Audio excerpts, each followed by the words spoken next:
Hey everyone, we are here with Chalise Watson today, and we're so excited to have her join us in our Snakeover Academy Homeschool Co-op. So I'm going to let Chalise kind of introduce herself, and she's amazing. I have really enjoyed learning. I've learned so many things from her about children and about individual personalities and learning styles.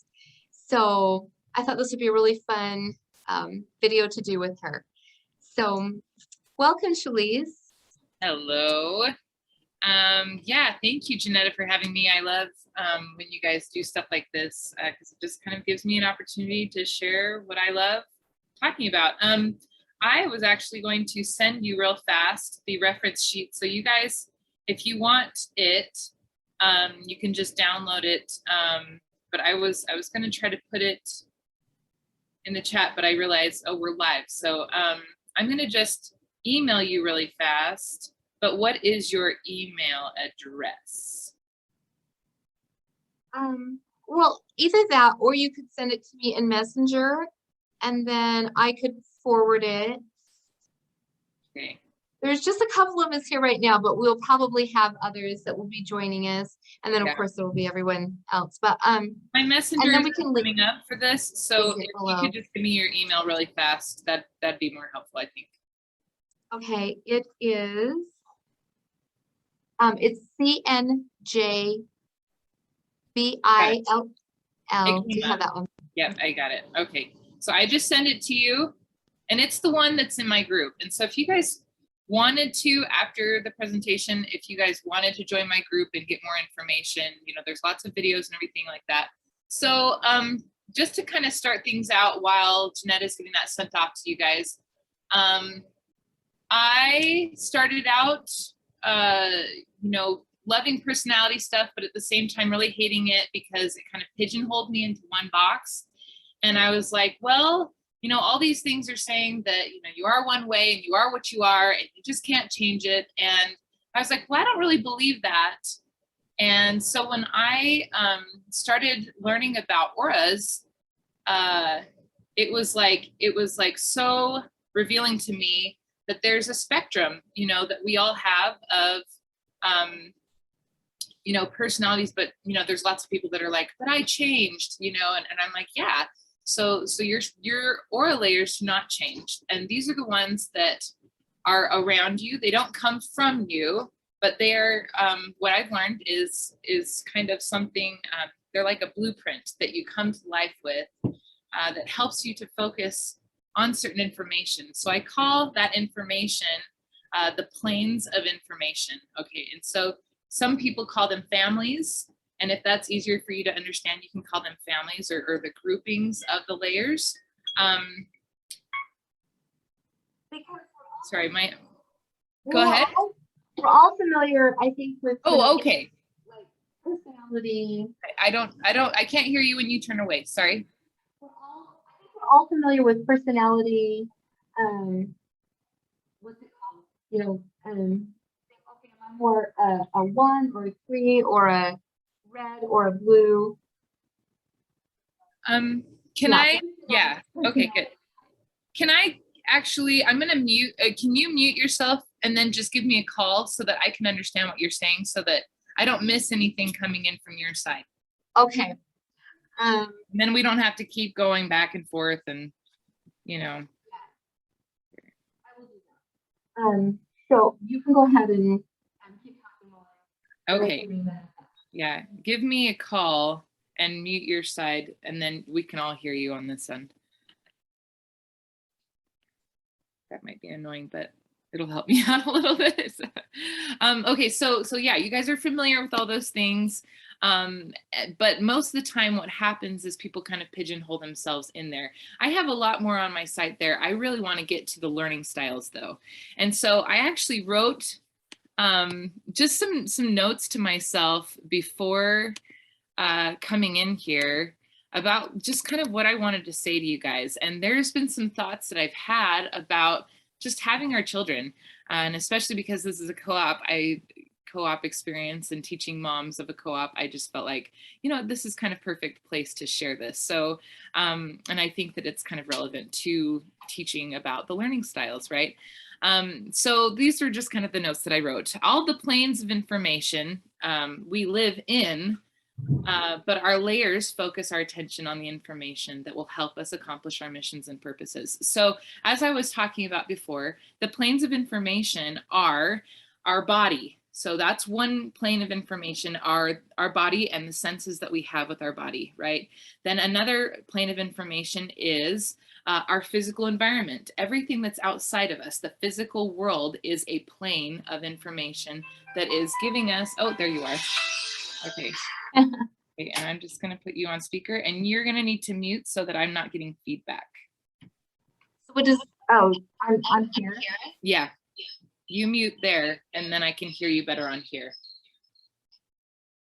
Does that make sense? Okay. But in the video, will they be able to hear me though?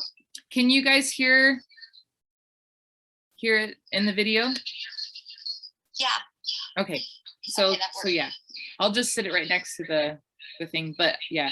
Okay, cool. So, and I'm going to mute myself on this side actually. Haha. Okay, this is awesome. Ah, nope, it's not working. Darn. I was really hoping this was going to work. No. Oh, wait. That's not going to work because if I mute to you guys, then you can't hear me. Well, we can hear you. Okay, but what about this? Because it's got a lot of feedback here. So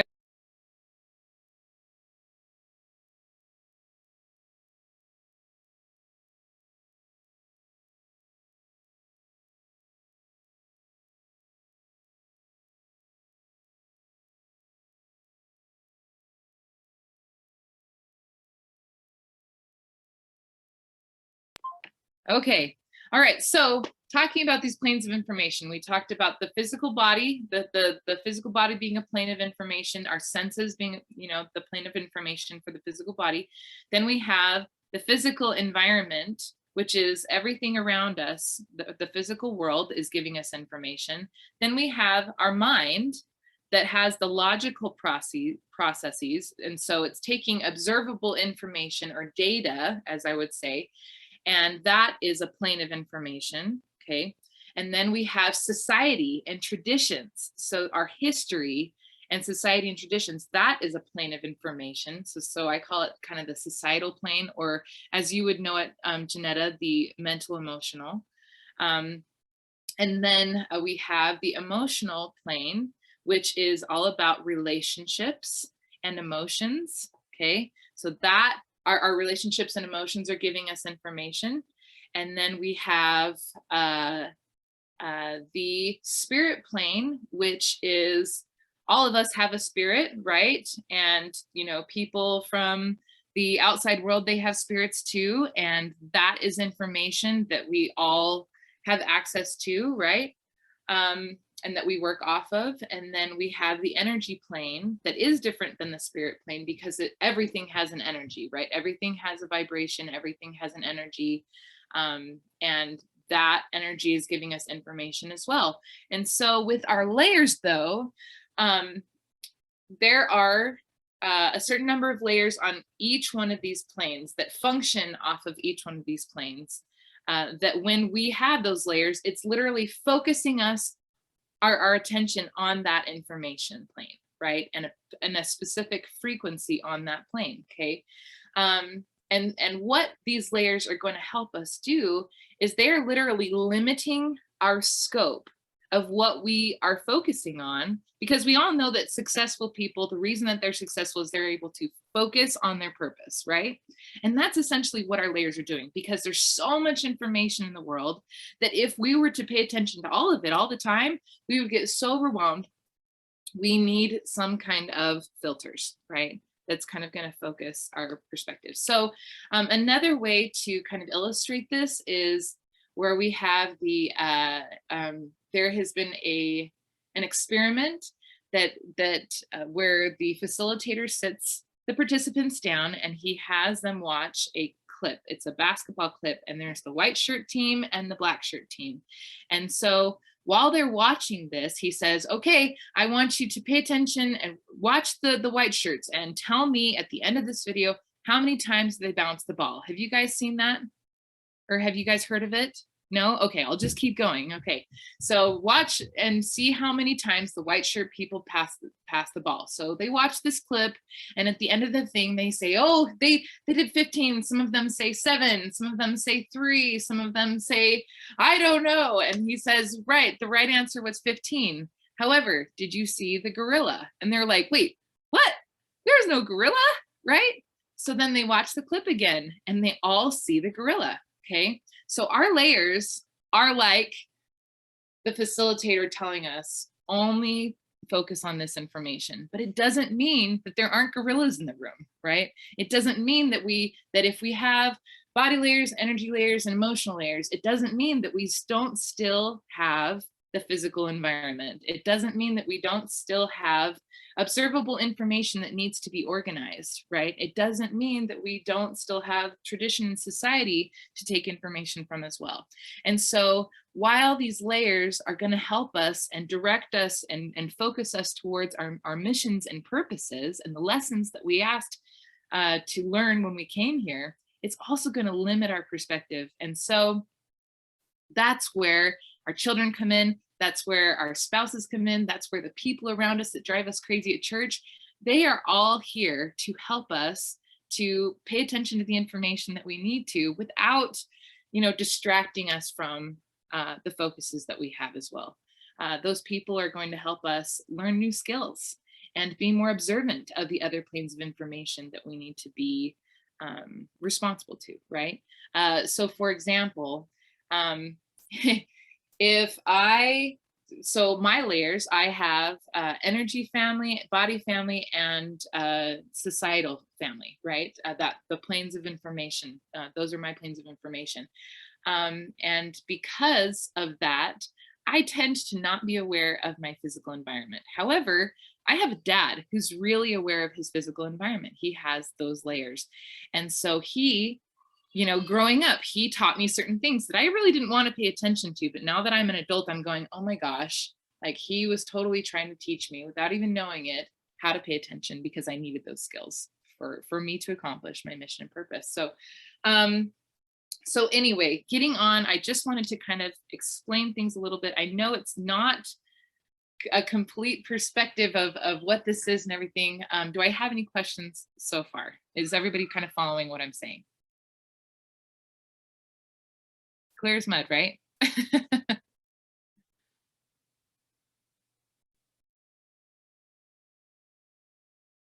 I can't hear you. Sorry. Oh, are you muted still? You're muted. Okay.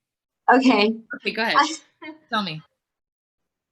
I think it's interesting how we're all together with our different personality layers and how that teaches us things from one another.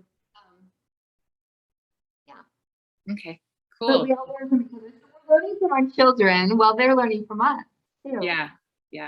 And that segues perfectly into, the next little piece that I wanted to get into. So because we've been given this divine assignment to parent our children, it's so good to keep this in mind, that as we seek to understand how to best support our children in their learning, we're also opening up our own ways of thinking. Our children and their perspectives have come to us in order to help us broaden and complete ours. And so just keep that in mind, that as you're learning about the different ways that they are viewing the world, I mean, obviously, I'm not going to tell you their specific layers here in this class. We don't have time for that.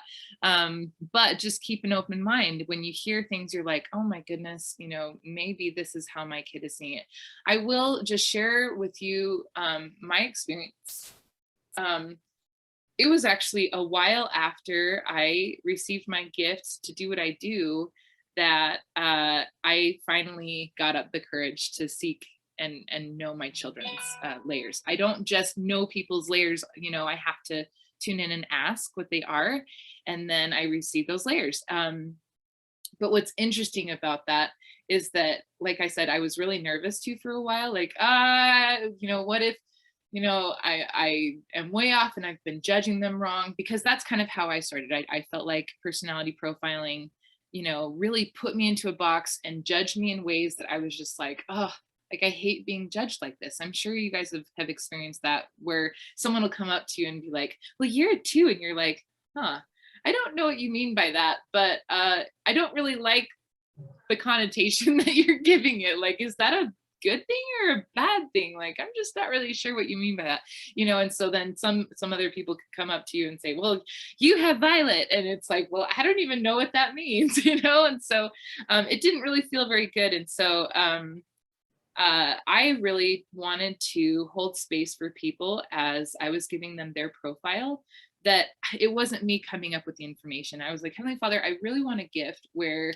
I can just get their name. I don't have to know anything about them. I've never met them before. And I just want to know what is. I just want to know what is influencing this person to be who they are, so that I can have compassion, and that I can also broaden my perspective about them and how they function, and also honor that I love this modality because, and I always say that it's the most helpful to focus, learning about this modality for yourself, so that you understand others the way that they are, because it's not our job to change people, right? It's our job to love and change ourselves and work on ourselves. And so using this modality in that way, it really helps us, once again, to have compassion upon those around us. So I just urge you, usually when people learn this stuff, they're like, oh my gosh, I have to tell so-and-so, this will help them so much. Well, use it for yourself first to understand and love them first, So where was I going with that? I was going, the different learning styles. Anything else that, okay, so we're just going to keep that in mind. And one little thing that I always like to tell people before getting into this: it isn't about a person's behaviors that tell you what layers they have. And that's what makes doing my job and just like looking at a person and going, oh, they have these layers. It's impossible to do that, because we all have similar behaviors, right? And every person can have a similar behavior. What the layers indicate, though, is their motivation towards that behavior.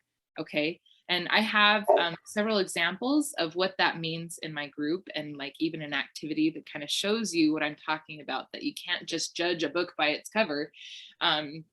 It's almost like what I'm teaching is working backwards, because personality profiling usually goes, if they have this trait and this trait and this trait, then they're a this. And I go, no, that doesn't tell you anything.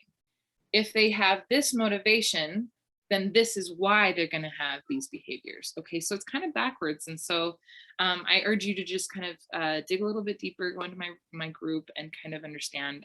But I hope you can see, even by me just saying, understanding a person's motivations, like how helpful that would be.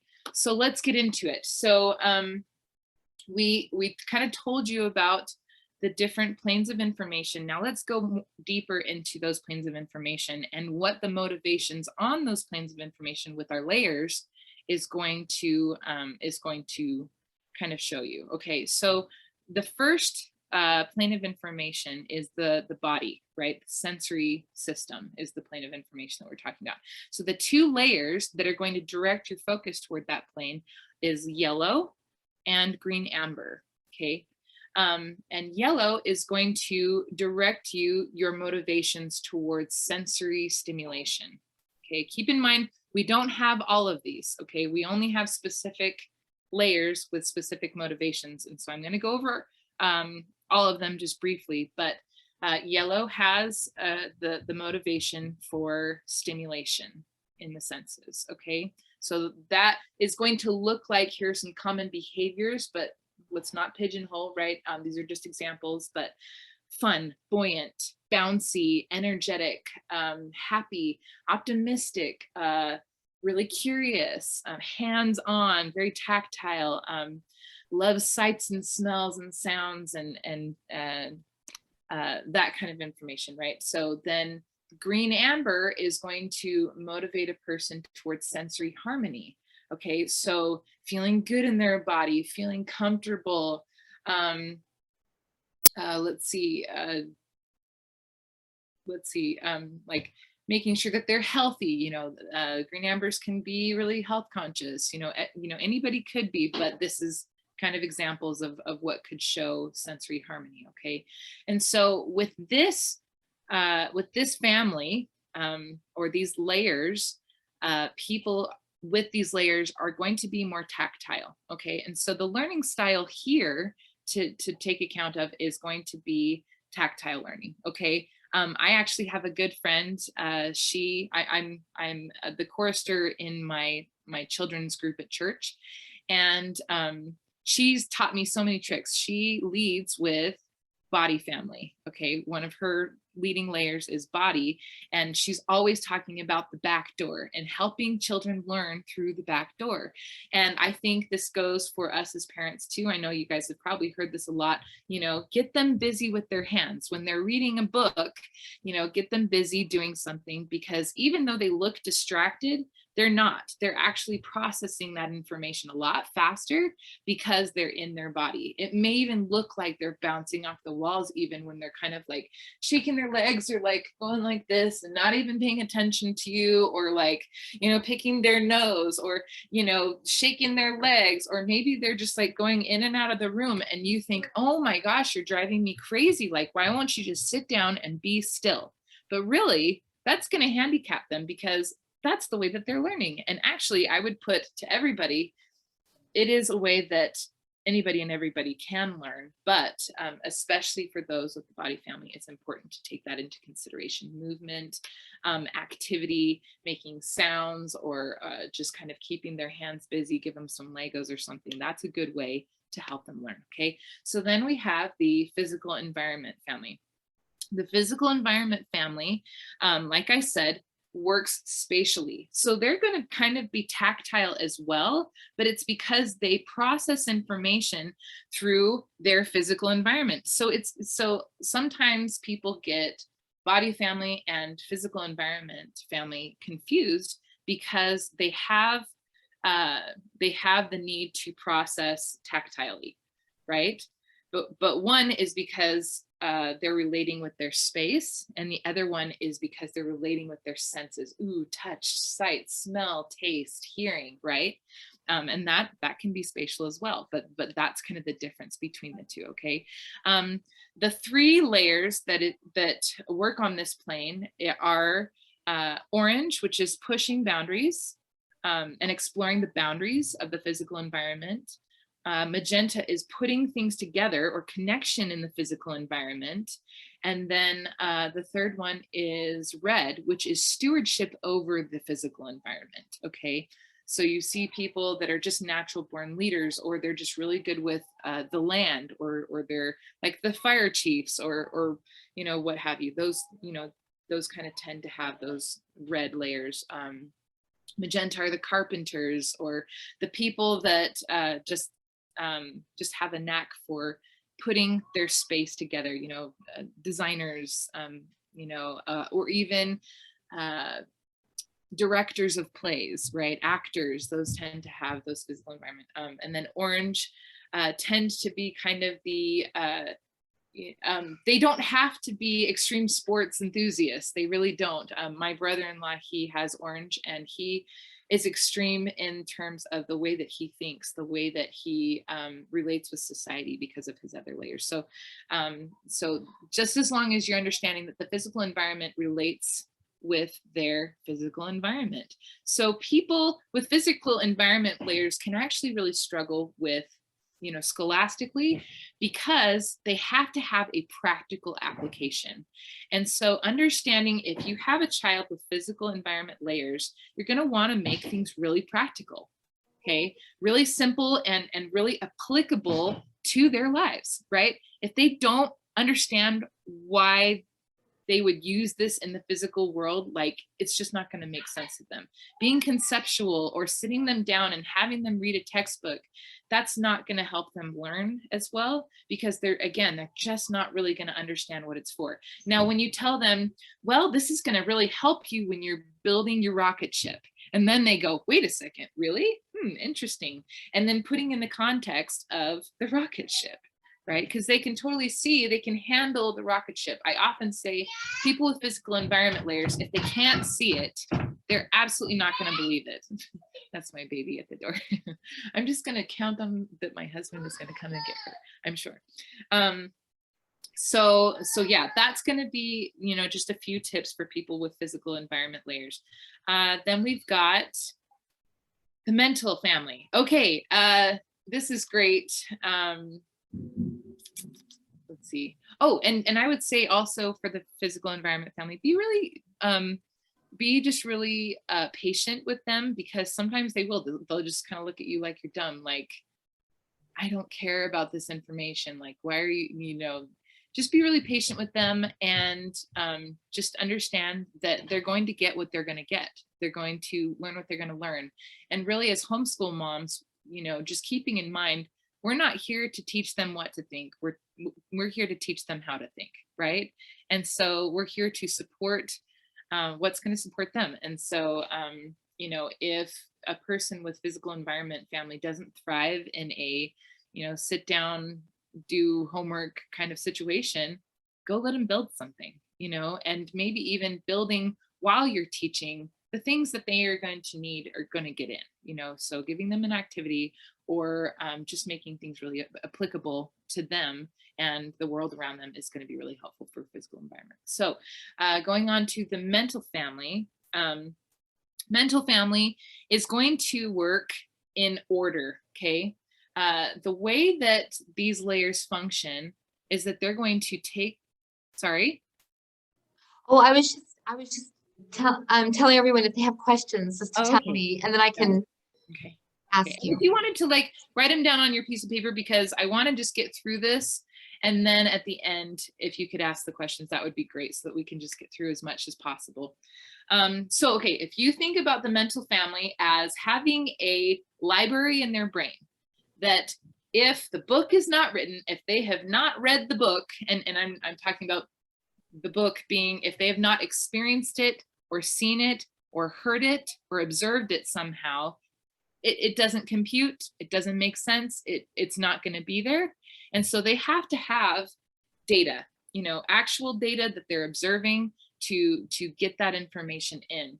And you can also think about these layers in terms of organization. Okay, these layers are what put society and humanity in order. Okay, if you think back to Socrates and Aristotle and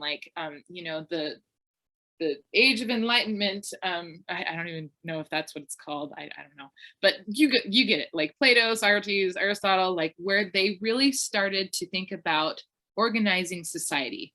That's when the mental layers came about in the earth. And I have a whole thing in my group about when each of the layers came forward. And so if you want more of that, you can go into the group. But just kind of to get your mind okay, that's why we have, people with mental layers, is to put us in order, right? And so if you think about it like that, putting things in order for these kids is going to be really helpful. So for my son, he has green. So there's green and there's amber.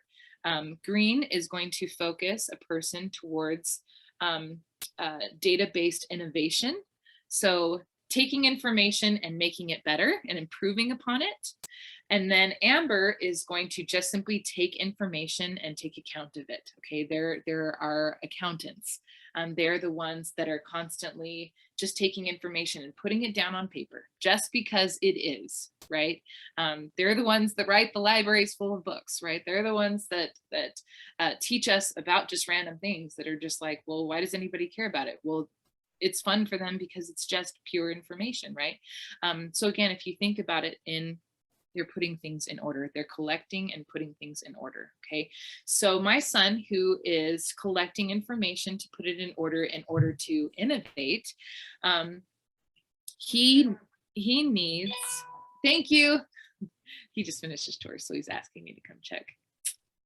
Um, yes, my kids finished by 10 o'clock. I know, it's pretty cool. So, but it's because I give him an order of things. I make sure that things are really organized for him and that things are written down. Because if they're not written down, it doesn't exist, right? And if it's organized, it can really help him to, okay, I have to do this first, and then I can do this first, and I can do this first. And breaking it down into bite-sized steps for him is just really, really helpful, because honestly, the mental family, it's like they're going to do things in order no matter what. And so they're going to tune everything out until they do the next thing in order. It's so great to see how my son works. And my husband actually has green first too. And then my 2-year-old daughter, it's interesting seeing how it presents as a baby, because she has it second. And so it's one of her main layers as well. So I'm like, wow, this is all this green, man, I must really need organization in my life. Actually, I really do. So yeah, putting things in order, breaking things down into small bite-sized pieces. Let's see, what else is going to help them?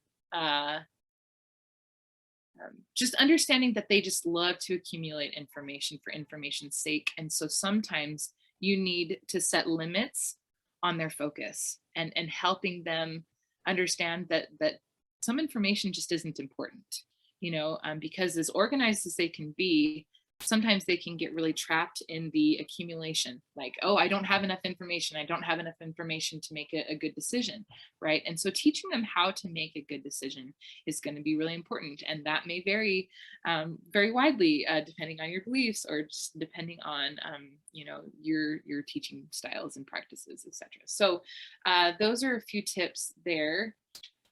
I'm just trying to think of anything else for mental family, and I'm not coming up with anything at the moment. So we're going to leave that there. So then the mental emotional family, or the societal plane. Okay. So this family is the blue amber and the red amber layers. Okay.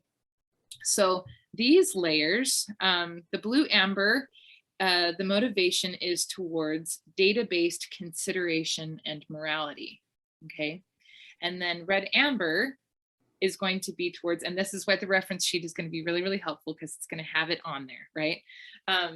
And the red amber is going to be towards data-based experimentation and influence, right? Because they're trying to experiment based on what they have collected, because they're still a mental family. Okay, so the mental emotional family, or the societal plane, how they function is they're literally watching society, or the history of man, or how things have been done, and they are collecting information about that so that they can do what they are motivated to do, which red amber is collecting information in order to experiment on it and then influence others with it. Okay, so you can see, like, politicians often have red amber because they're collecting information from society and then wanting to influence people with it. Okay, comedians are also another really good, like, blanket example. Like, not all comedians have this, obviously, but this is one main motivation for comedians, is the feedback, and then taking that information and, like, expounding upon it, right? And getting a reaction and influencing their audience to laugh, right? Let's see. And then blue ambers are going to be like people that are really service oriented. You see those people at church that are just, they serve till they die, right? And they're just so service oriented. They're just so considerate. Consideration and morality are their motivation, but they're taking it off of what they've seen others do. And so they're the ones that are going to be like, well, the prophet, he eats milk and bread, so I'm going to eat milk and bread, right? Like, my grandparents totally said that. And I was like, yeah, that's super weird, but that's the mental, emotional, the societal plane is just watching, or the blue ambers are going to be watching others and going, okay, that's what right means. That's what right means. That's what wrong means. I'm going to be watching my parents, and if I didn't like what they did, then that means that's wrong. And so I'm going to do the opposite. They're often very influenced by the traditions of their families, whether it's, in for the good or you know, going the complete opposite way, right? So those are just kind of some examples. So with this family though, people with these layers, you're going to have to understand kind of the strengths of it, but also the weaknesses, because they are usually going to watch what you do and they're going to want to follow in your footsteps. But that can also be a really bad thing. So for example, my son who has green first, he also has blue amber in his layers. And because he has such mental focused layers, he's constantly observing information and taking it in for gospel, right? And he's like, oh, well, mom and dad do this and this and this. So that's gospel. That's how you adult. And I'm sitting here trying to just help him understand, look, I'm teaching this because it's my responsibility to teach you. That doesn't mean that I'm perfect at it, okay? And so just understand that they're watching you like a hawk.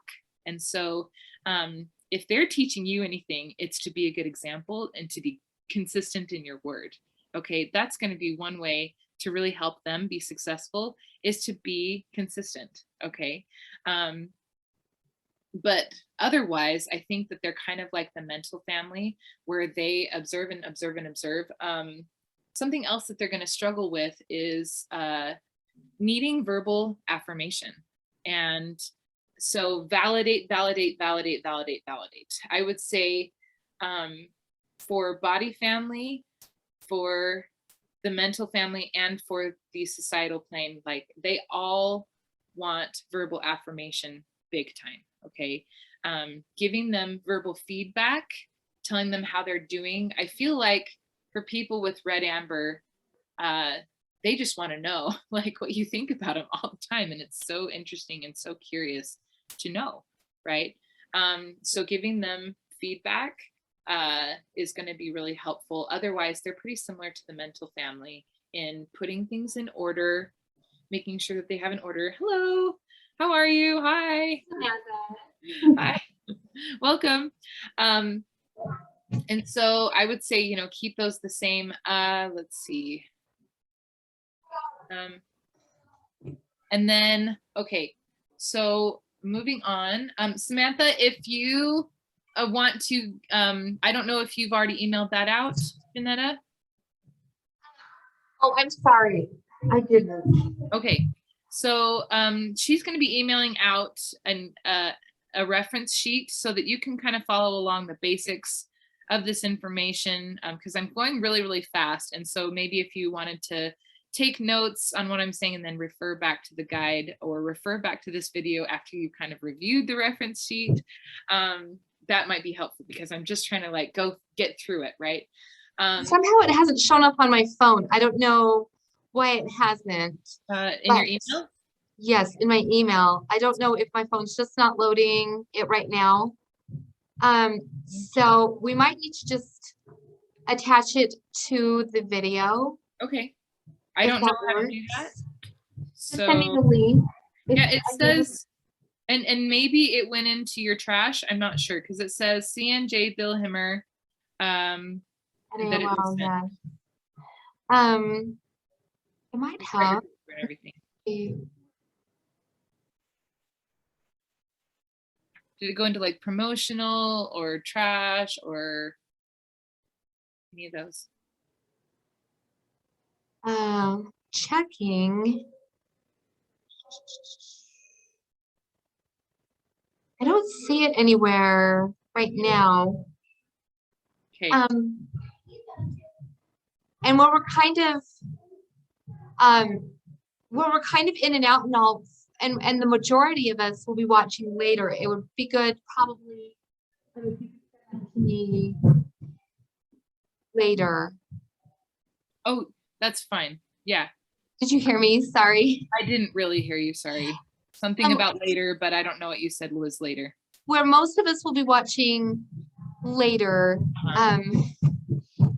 it might be good just to attach it to the video and then so that everyone can see it. Yeah. Because some have had to leave for other classes and all, so. Okay. Yeah, no problem. Okay. We will do that. I'm not able to get into my Facebook at the moment. And so maybe at the end, you and I can just stay on and I'll try to get into my Facebook and get in there. So yeah, but yeah, let's just continue now, and then they can review it when they can. Okay, so we were just talking about the mental emotional family and how they function is really observation. So yes, observation of society. So that means, you know, they're really going to be watching their older brothers and sisters. They're going to be watching you like a hawk. And so they're really teaching us to be consistent, but also at the same time, we want to,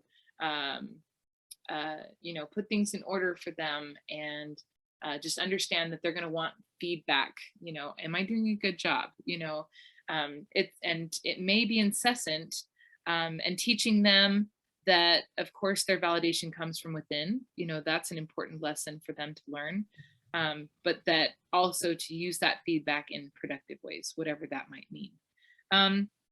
So now on the spirit plane, or some people will call it the emotional energy family, because the layers do process off of emotional energy. And when I came to understand, oh, they're understand what is emotional energy, it's the spirit. Okay, so we're kind of communicating spirit to spirit when we have those layers. Okay, so people are going to pick up on people with those layers are going to pick up on when you're out of power, when you are limited, or when you have limiting beliefs or things. They're just really going to be able to see those things just intuitively. And so maybe they don't know those things consciously, but they're going to be reacting to it because of the way that they are picking up on information. Okay, so the way to help the emotional energy family. Oh my goodness, I have two children with both layers of the emotional energy family, or the spirit plane, first. Okay, so the two layers are violet, and the other one is lavender. Okay, I skipped over the emotional family. We'll go back in a minute. But so violet is going to be motivated by empowerment. So personal empowerment is the motivation.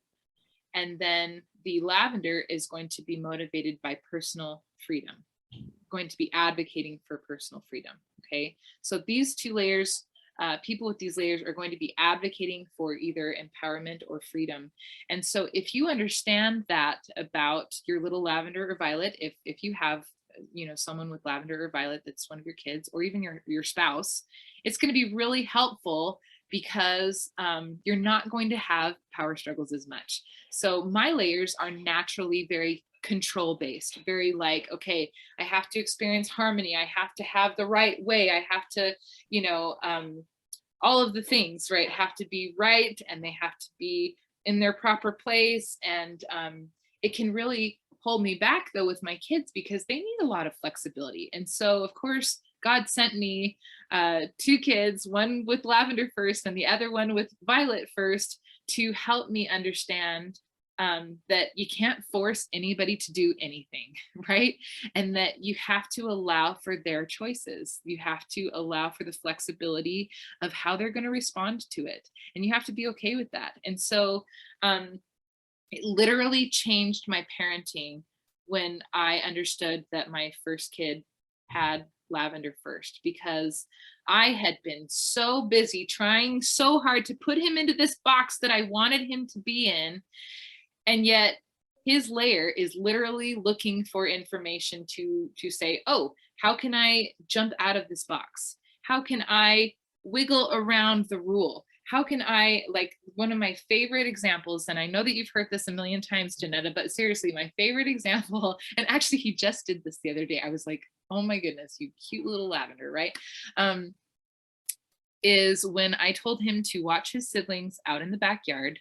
And I said, okay, you need to stay in the backyard. So my first mistake was putting him in a box. Literally, the backyard is a box to him now, right? Because I told him he can only be in that box. So now, because of the lavender is literally like triggering him to go, well, then how do I get out of the box?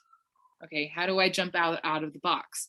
And so he then proceeded to tell me, so I know you want me to stay in the backyard, but can I go and play in the garage? Because that's not in the box, right? No, you can't. I need you to stay in the backyard. Well, could you maybe watch my little sibling so that I can go in the front yard? So he's trying to, and then finally he How does says, he get out of the box?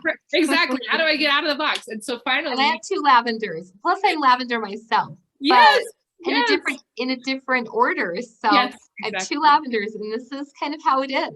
Yes, it is. It At our really, home. really is. And it's so helpful to understand this about them, isn't it? It is. Yeah. So the final thing that he asked, it just made me laugh. He said, "Can I sit on the fence?" And I'm like, go ahead, and so it's almost like That's so he's funny. there to help me find ways to bend the rules a little bit. I don't know. And so the way to get around this, though, to help your little lavenders and violets, because with Violet, if you tell them to do something, that's going to trigger them to go, you told me to do something, I'm not going to do it. Don't tell me what to do, right? And so this is helping me in my teaching to be more flexible in the way that I talk to them, right? I want to make sure that I present them with choices so that they're not thinking, oh, she's telling me what to do. I have choices now. Even if they're a more limited bunch of choices, they're not going to be thinking that anymore, because they're going to go, oh, which one do I want? The lavender's still going to come up with the third choice. So you may want to come up with 2 really obvious choices, but also have that third choice in your mind. So you give that third choice. So hopefully they'll come up with or you give that 2 choices and then they'll come up with the third one. It's pretty amazing how that happens. Also, reverse psychology. It can work really well, or even just agreeing with them quickly can get them to kind of back off and be like, oh, well, I thought that was going to go differently or whatever. Well, there's definitely ways to work with people and to work with kids so that they feel better about the situation. Exactly. And Exactly. yeah, the box is a lot nicer place to be. Exactly. And that it's not a box. So that actually brings It's a up safe place. You can't have everyone going out of the yard. Yeah, exactly. Exactly. And that brings up my third point, that and the best tool to help them learn is to get them is to have a heart connection with them. So I also started my parenting journey, like I said, being a very controlling parent, but also being kind of a dictator, being I would yell a lot. It was my way or the highway. And of course, having a lavender and violet, that was just not going to work.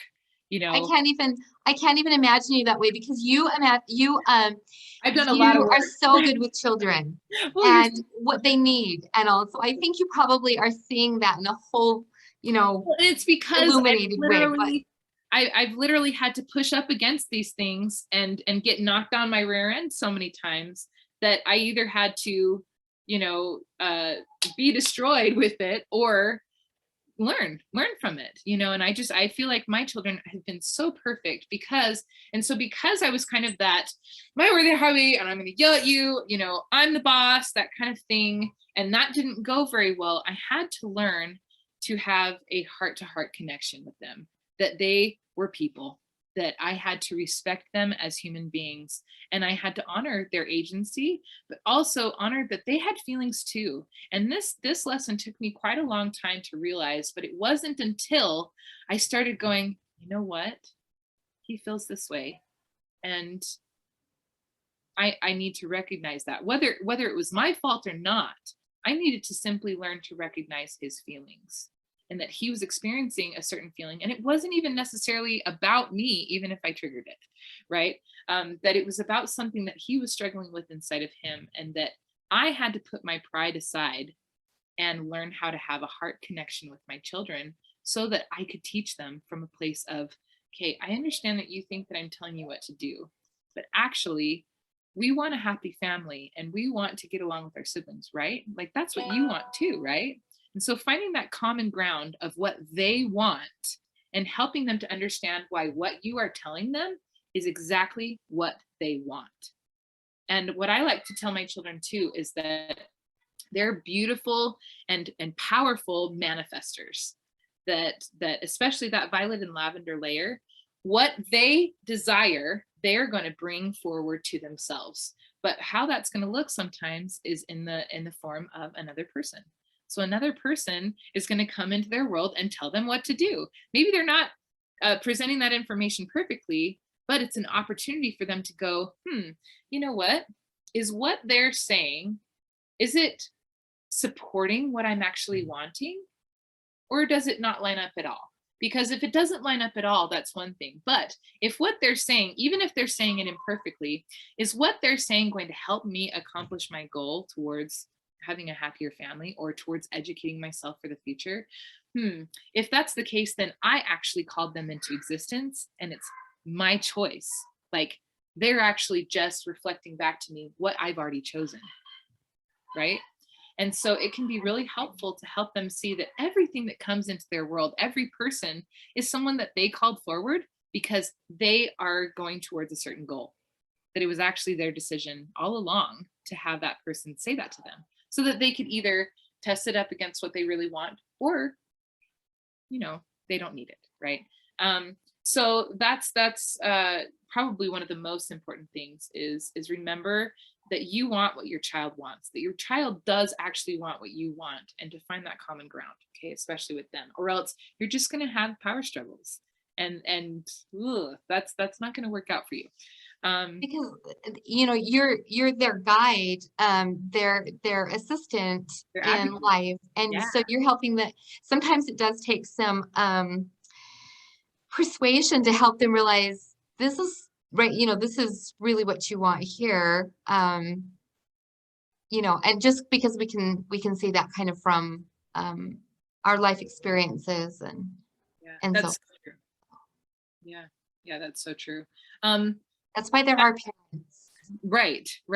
And actually that brings up a good point too, that just reminded me of another thing, because I feel like these children are some of the most difficult, but I mean the most rewarding in the end. Like it's like, wow, like look what I've inspired, look what I have reared up, right? And so they require the most work on you. Honestly, I feel like as much as they are seeking for their own personal empowerment and freedom, they're also inspiring that in you too, to seek for your own freedom and empowerment. Okay, so just remember that. But I was going to say, be consistent with your rules. Okay, be consistent, pre-teach every rule of the house. Keep it simple, but also have consequences, because that is going to help inspire the most freedom and empowerment. Pre-teaching and going before and expressing what your rules and expectations and consequences are, and then following through.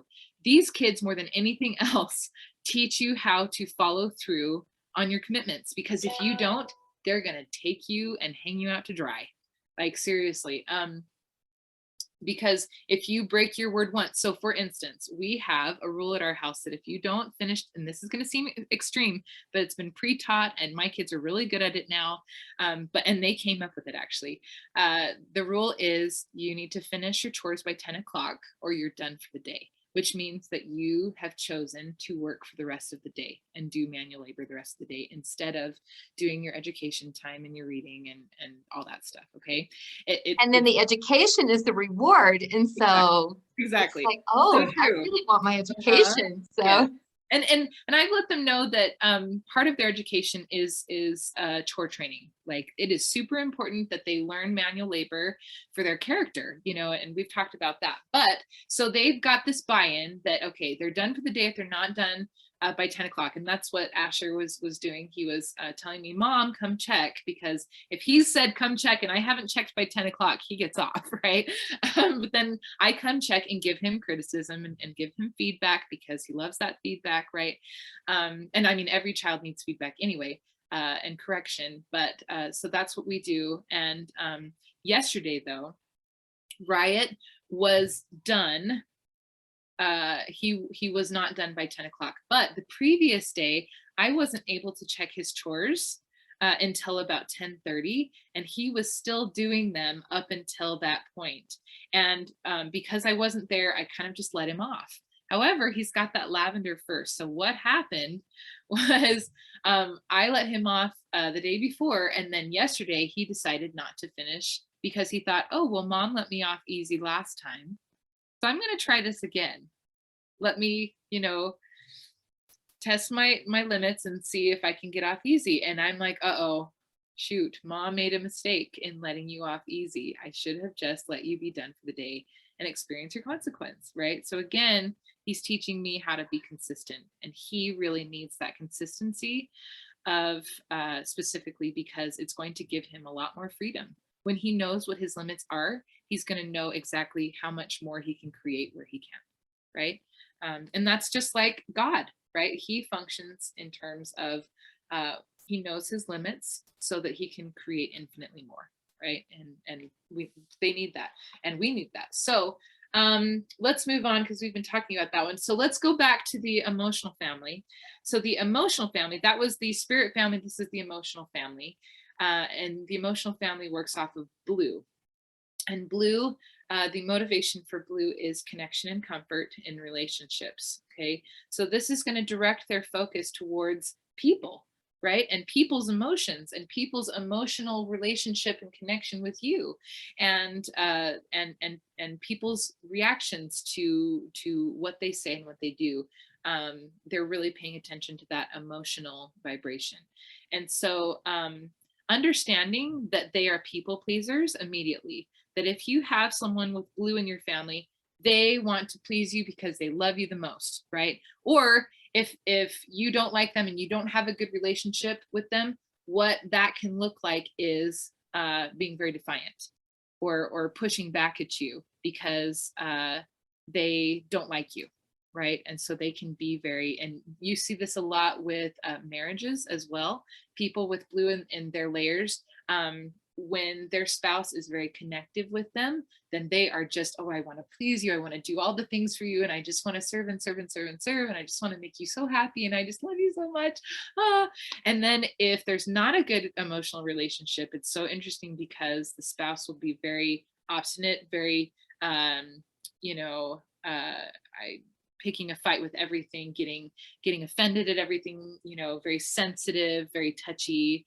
And it's the same thing with children with blue in them, in their layers. So understanding, go ahead. Is that true for violets or lavenders, where they're kind of close too? Very much so. Because they have that emotional component, because they're paying attention to the emotions, right? But it's more a spirit to spirit connection. Kind of what it feels like, spirit to spirit. Yeah, and it's going to be towards empowerment or freedom. And so, we can get more into that in a little bit. But blues in particular. Yes, blues in particular. It's been interesting, how many parents are so surprised that their children lead with blue when they're like, but I thought blues were so, soft-hearted and squishy and sweet. And, they think of them as like a teddy bear. It's not my experience with right? blue. I know. No, they're so emotional. Yes, they're so it's so true. Very emotional. And but I'm a violet, so I should be able to see that. Well, I'm violet. Well, and so you're going to be directed towards paying attention to, wow, that emotion is really out of power. They're not going to see it as out of power because this is the world that they live in. Like, don't try to fix me. But honestly, emotional intelligence and understanding what their emotions are, putting names to how they're feeling, and you giving them a name, and even validating their emotions, even when they're acting out. If you can get on their level and validate their emotion and give it a name, then they're really going to be able to build that skill very quickly and then help others with it. However, on the same track, you have to help them be accountable for their emotions in terms of, okay, it isn't okay to emotionally manipulate another person. One of my favorite mentors who teaches about emotional intelligence and also being really careful about taking account of your own emotions and not emotionally manipulating, especially as a parent, and not letting your kids emotionally manipulate you, is Nicolene Peck. She discusses this in great length and, talks about how yelling and raising your voice is emotional manipulation. I never knew that, but it is. And especially for kids with blue, if you're going to yell at them, they're going to do it, what you ask them to do, only because they're uncomfortable with how you are treating them, right? They're not going to do it because of the right reasons. They're going to do it to people please, right? They're going to be Just doing out of it fear rather than out of love. fear. But it sounds like you can have a lot of influence just if you love them. And that Yes. emotional connection is Yes, exactly. Like, and that is what they're teaching us, is to, first of all, take account of our own emotions and make sure that we are good stewards over our own emotional state, so that we're not putting it on our children and making them responsible for our emotions, because that's how they feel, is, well, I don't want to upset mother, so I have to go clean my room. Or it's like they're learning how to clean their room, but for the wrong reason. And then later, when they're not upsetting their mother anymore, they're going to stop cleaning their room, you know? So you want to make sure that you're teaching them with love, that you get down on their level, that you're validating their experiences. Wow, I'm so sorry.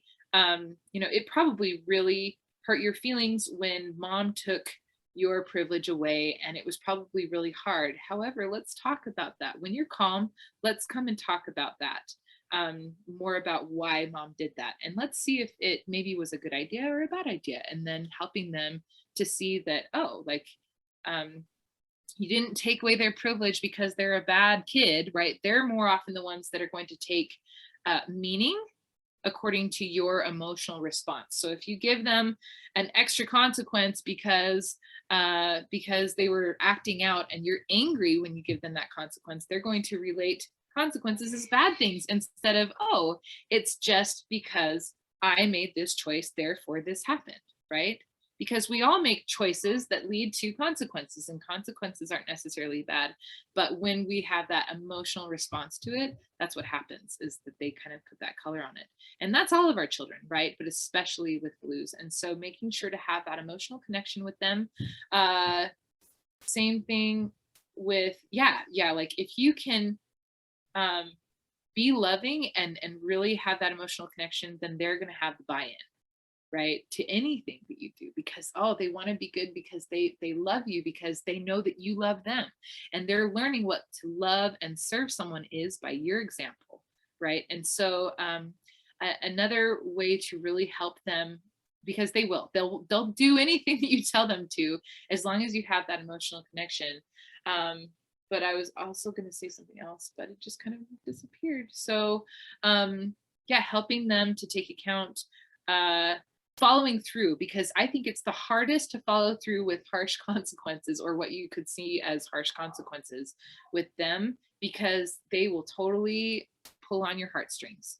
They just make you want to go, oh, I don't want to do that to you. I just want to let you off, because you're just so cute, and they're just so sweet, right? But making sure that you are consistent, and you let them know that it's because you love them, that you are allowing them to experience the consequences of their actions. Again, that resource was Nicolene Peck, Teaching Self-Government, A House United. Okay. It's a fantastic resource. It is such a good book. Right? And she's such a great resource. Look her up on YouTube. Yes. And I watch her videos like every day. Like, they're so good. So yes, she's just so good. And she has blue first. She's blue. She has blue, then violet, actually. She's really strongly in that emotional family. Right. Yeah. And isn't it interesting, because you just see her and you go, she's just such a rock, right? Like, you couldn't she knows what to do, and this is, and so that is so interesting. Yeah, it is. It really is. So, okay, so we went over the emotional family. We went over the spirit plane family, and then so now we just have the energy family. So this one has a lot of layers in it. It's the biggest family, and actually I am dividing the two families up into two groups. They are the forerunners and the colonizers. Okay, so the forerunners are the crystal and indigo. Okay, crystal, the influence is towards holding space, and then the other one is indigo, and it's maintaining maintaining energetic frequency. Okay, so for these two layers, and actually all of the energy family, I'm just going to talk about them in general because it's easier that way. I would say that the biggest tool to use for them is making sure that they understand grit, like teaching them grit, teaching them how to do chores and how to endure and how to, just stick with it, right? Because what these layers are doing to a person is it's bringing to their attention everything that is happening right now in front of them. What is happening right now is their whole entire world. And so to give you an example, when I had postpartum depression, it was because I had no idea that there would be something else beyond it, right? Especially with my first baby, it was like, this is all that there is and it's never ending. And so therefore I'm a bad person because I'm not fulfilling my mission and purpose. I feel like with the whole energy family, they have this immense burden of purpose upon them at all times. They know who they are. They know why they came here. And it is only because of how people react to them throughout their growing up years that they learn any different, right? Because they are so wise and they are so they just understand things at a much deeper level because they're so present to what's happening to them. So and to energy, right? The energy kind of helps them to, oh, well, this thing in this world is kind of weird. Like, why do we do this? That just doesn't really line up with the energy, right? But what it can look like is anxiety. It can look like depression. It can look like ADHD. More often than not, kids, especially starting with energy layers, are going to be diagnosed with ADHD. I know I have it big time. I don't know if you've been able to notice that from how I've, been speaking, but yeah, and it's because, everything is right here. And so if everything is right here, there is no order to it. It's just like anything that comes into our presence is like, oh. And so teaching them how to put their feet down in rules, teaching them that this is what truth is. This is your parameters for life. This is how you do it, step by step by step by step. So for example, how to teach a child with energy layers, with a lot of energy layers, or just even one energy layer, how to do their room. Because they're going to look at their room and they're just going to see the big picture. They're going to see it all at once. And the energy of it is just going to be so overwhelming. And this will be helpful for anybody, but especially kids with energy family in their layers. So you teach them, okay, first things first, make your bed. This is literally what I taught my daughter. And this is how my 5-year-old cleans her own room successfully, because she knows all she has to think about is one thing. And you will have to, for the first year or so, just remind them, okay, only think about one thing at a time. And if you can think about that one thing, you can focus on that one thing, pick up that, put it away. Then you can go to the next thing. But until you've done that one thing, don't think about anything else.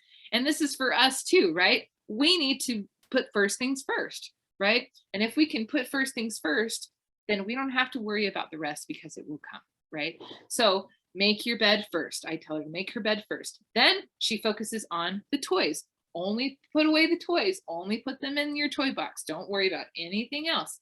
Then you're going to worry about your dirty clothes. Only pick up your dirty clothes and take them to the laundry. Only pick up your dirty clothes.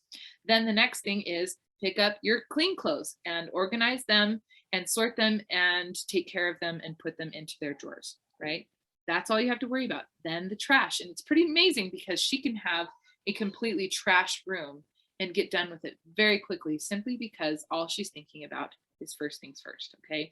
So I would say helping them to learn first things first. That's why we start as children. That's why we start as babies, even, because the first thing that we need to learn is that we need to learn. We need to be taken care of and learn how to get the basic needs met. And after we've learned how to get the basic needs met, well, we learn how to walk, right? And we can start doing things for ourselves, right? We have to learn how to crawl and then walk, right? And then we start trusting them a little bit more, and then they can start doing things for themselves. But it isn't until they've learned to accept that help first, right?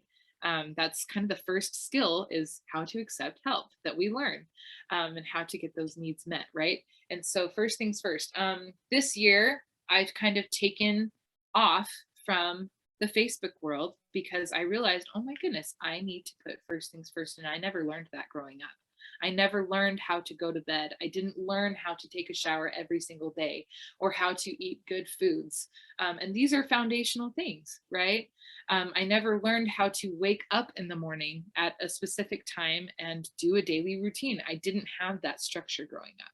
You know, the only structure that I had was, oh, go to school because you have to, right? And so obviously you're, you know, rolling out of bed and grabbing an apple and running to the bus, right? That was how I grew up. I didn't learn how to take care of myself first, because yeah, anyway. Well, I love you. I love your wisdom about all of this, because and just being able to just step away from Facebook. And I've seen you do that. I'm like, wait, what's happening with Chalise? Am I just not getting it in my feed, And because you have an amazing group that that is just full of, and courses also. I assume that people can still sign up for your courses and all. And maybe you can tell us how to do that too here at the end. But I just love that you are able to just step away and focus on what is most important for right now, rather than being distracted and then not getting the things done that you really need to be getting done right now. Yeah. So Yeah. you have a lot of wisdom that way, and I love that. Yeah. Well, thank you. And I feel like, I'm speaking from my own perspectives when it comes to the things that help the energy people with energy layers learn the best. Their learning style is going to be, putting first things first. But also with that, I think the problem that my parents had that they did not teach me is why. And I think that that's where me learning these things that I should have learned as a kid now is really helping me to understand the wisdom of having the foundational understanding and teaching my children, why is it important to start the day by making your bed? Why is it so important to clean your room first before anything else? Why is it important to start the day with a prayer? Why is it important to take a shower and to brush your teeth? Why is it important to eat healthy foods? Like, these are all foundational things that, of course, everybody is constantly harping on us, but people in the energy family just see it as, well, I don't understand and I'm not doing it because, well, I should just be able to do whatever the heck I want whenever I want. I should just have the freedom to do it, right? That's kind of their perspective. And whatever their focus is attended on, that's what they're going to do. And so for me, for a long time, it was like, well, why would I get dressed in the morning when I'm just going to be hanging out in my house? And then I realized, oh, it's because it's a change of state. And changing your state is actually leading you to higher forms of knowledge. Okay. And I'm a crystal, and that's how I lived my, my childhood. It takes me, it gives me such, if I didn't know why the teacher was giving me an assignment, I just, would hurry and get it done really fast, write in all the answers, all probably wrong, and get to writing my stories, and I just, so I just didn't understand why. Yeah. So it is really important, and it gives me comfort also to know that we're not just stuck in this. Like with you have learned how to, step outside of that too, and learn how to do these things. Yeah, I've had to learn a lot of skills. That's so true. And I think one of the biggest lessons I want to give anybody and everybody hearing anything that I ever say is to make sure that they know that change is possible, and that when you have a weakness, all that is required is to learn a new skill, literally. And as I have kept that in my mind, and it's because I successfully made certain changes in my life, I'm no longer an angry parent. I was a very angry parent. I yelled, I spanked my children, I hit them, you know, all of the things. And guess what? I'm not a parent like that. My kid actually the other day, he was telling me about this other parent that spanks his children and yells at them. And he's like, yeah, he's not a calm parent. And I'm like listening to him judge this person. I'm going, but Asher, that's me. Like I do those things. And he's like, no, you don't. You don't ever do those things. You're always calm with us. And I'm like, oh my gosh, Remember. you know what I mean? Like I've worked so hard on that. And I'm not an angry parent anymore. I don't get impatient. I don't get frustrated like that anymore. I control my emotions with my children, you know, and with other people. And I'm much more patient now.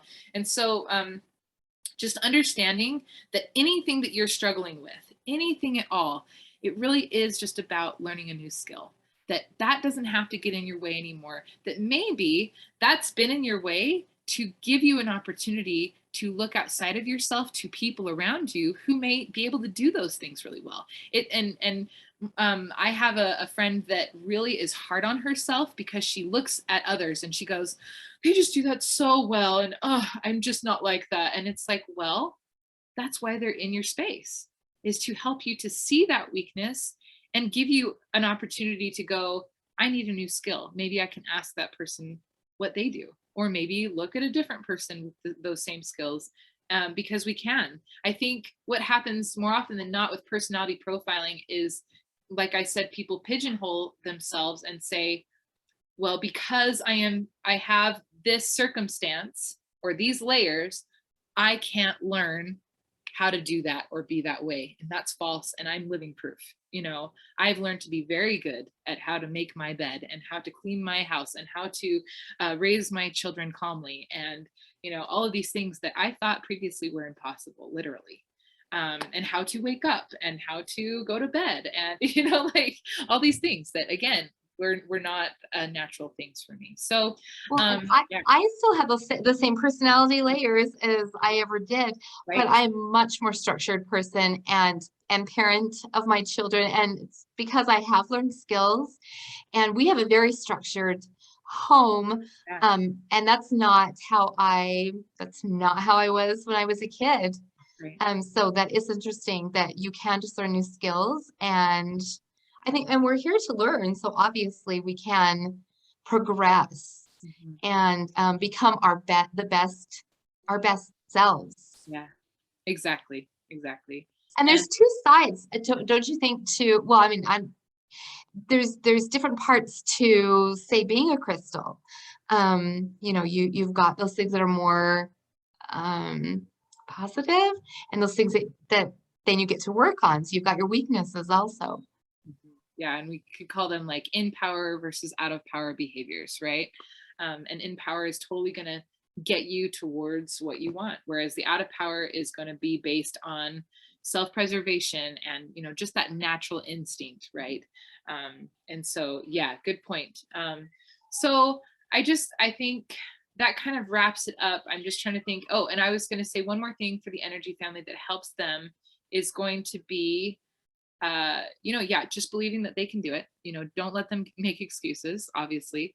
And also, you know, the consistency, hard work, teaching them hard work is really, really important at a very, very young age, because if you don't, they're going to tend towards like laziness and idealism instead of doing it.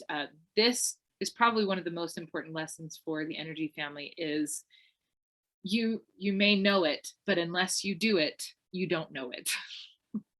That's one of the biggest things that I've been learning this last year is, holy cow, I have to put what I know into practice and make sure that I'm doing just as much as I'm knowing, right? And yeah, treating them like people, because they're also going to think of themselves as the same age as you. Time doesn't exist to them. And so when you talk down to them, all they're hearing is, you don't respect me, right? Whereas we can still have our different roles, right? We each have a role to play in the family. I am mother. That means my role is teacher, whereas the child's role is learner. And if those roles are mixed up, especially because, you know, kids with energy family tend to get those roles mixed up a lot. They go, I know more than you, so I don't know why I have to listen to you, Well, you have to listen to me because I'm your mom. Like, and my role is teacher. It doesn't mean that I'm perfect, but it does mean that my responsibility is to be your teacher and your responsibility is to be learner, even if you know more than me in some cases, right? And so understanding those roles is really going to be helpful for them, making sure that those roles are clear, making sure that dad knows. And yeah, like going back to just the energetic masculine, feminine roles, you know, that the man is the provider and protector, whether he stays at home or goes to work, that you know, he's still, that's his role. Mother is nurturer and teacher, right? And child is learner and follower, okay? And so those roles have to be really clear. Whatever you do, that's not so much a thing as much as you understanding what your roles are, right? So keeping that in perspective is going to be helpful for the energy family. And again, treating them like people, respecting them, not necessarily as adults, but talking to them as equals, you know, and making sure that they know that you respect them, that when you're giving them an instruction, again, you're not talking down or being disrespectful to them, because just because they're kids doesn't mean that you can be disrespectful. There's a lot of parents that think, you know, that they can talk badly about their children in front of their children when you wouldn't do that to anybody else. So why would you do that to your child, right? Right. Yeah.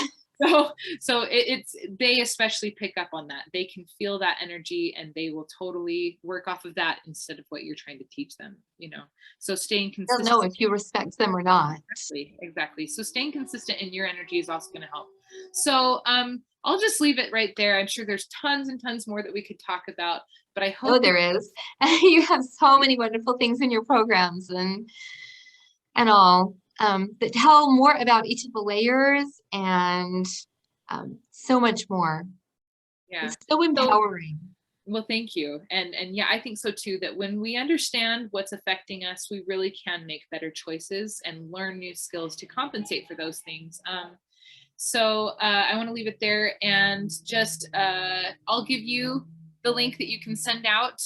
It's schedulewithchalise.as.me is my scheduling link if you want to get your family profiled. And there are different packages on that site that you can purchase if you'd like to. You can also go to my Facebook group and I'll give that link, or you can invite your friends as you need to, Jennetta, to that group if you'd like. And you can just start with the guide section. And the guide section is going to start you with the reference sheet and then go through 101 and 102 and through the different classes that I have. I have tons of free content on there if you're looking for you know, a free way. And then I also have a class that I created kind of when I first started doing this, and that Jennetta really enjoyed and has learned a lot. And so there's that for purchase if you'd like on my website. And you can always we're all waiting for the book. And so meanwhile, we do have these resources and they're so good. Yes. And the reference sheet, it's obviously not what I would love it to be, but it is quite a lot of information that will kind of get you started. So yeah, thank you so much, Jennetta, for having me. All right, and everyone just go down to the links below the video and we should have those just right up and all there. And Chalise, yes, thank you so much for being here today and for taking the time. And just so appreciate everything that you're doing. Thank you. If any of your friends have questions, please feel free to message me personally. Like if you want to collect those questions, if they don't feel comfortable messaging me, that's really fine. But if you wanted to message me personally, I wouldn't mind doing like a live or something in the Facebook group and just kind of talk about what we talked about here and then answer those questions if that's okay. Oh, that would be wonderful. Yeah. That's such a good idea. Okay, so yes, send me your questions. You can text me or message me and or email me or whatever, and then that would be great to be able to do something on the Facebook page. So, and then everybody else out there could hear the answers to those questions too. So, well, thank you so much again, Chalise, for being here. We so appreciate you and everything that you're doing. All right, well, we will see you soon. All right, thanks again. Okay, bye.